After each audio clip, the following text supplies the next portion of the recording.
এখন হয়তো ওই হাতে লিখে চিঠি খুব কমই আসছে। একটা পরিত্যক্ত ডাকবাক্সে একজন মানুষ চিঠি ফেলে যায়। ভাবলেই আমার মাথায় অন্তত 4টে প্লট চলে আসছে। চিঠিতে কাউকে হত্যা করার পরিকল্পনা সুস্পষ্ট। আমার মনে হচ্ছে এই দৃশ্যকল্প থেকে একটা সিনেমা হবে। স্বপ্ন দেখি, স্বপ্ন দেখাও তাই,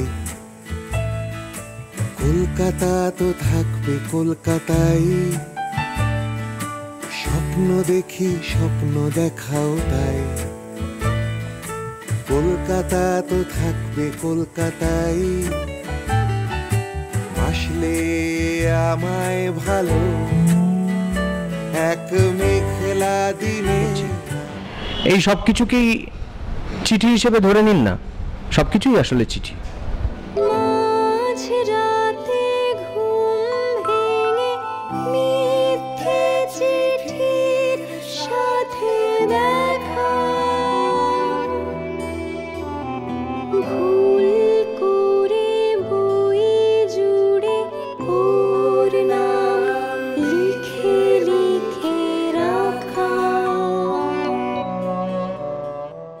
প্রেম অবশ্যই চিঠির মাধ্যমে বাহিত হয়ে বারবার এসেছে, কখনো পাওয়ায় এসেছে, কখনো না পাওয়ায় এসেছে। সেই সব চিঠিগুলো ব্যক্তিগত সংগ্রহে রয়েছে। যদি কাছে এসে ভেসে যাও দূরে, যদি মাথায় আকাশ ভেঙে পড়ে। পুরো ব্যাপারটাই হচ্ছে একজন মানুষ আরেকজন মানুষের সঙ্গে যোগাযোগ করতে চাইছে। যোগাযোগ যদি না থাকতো তাহলে তো সভ্যতাই থাকতো না।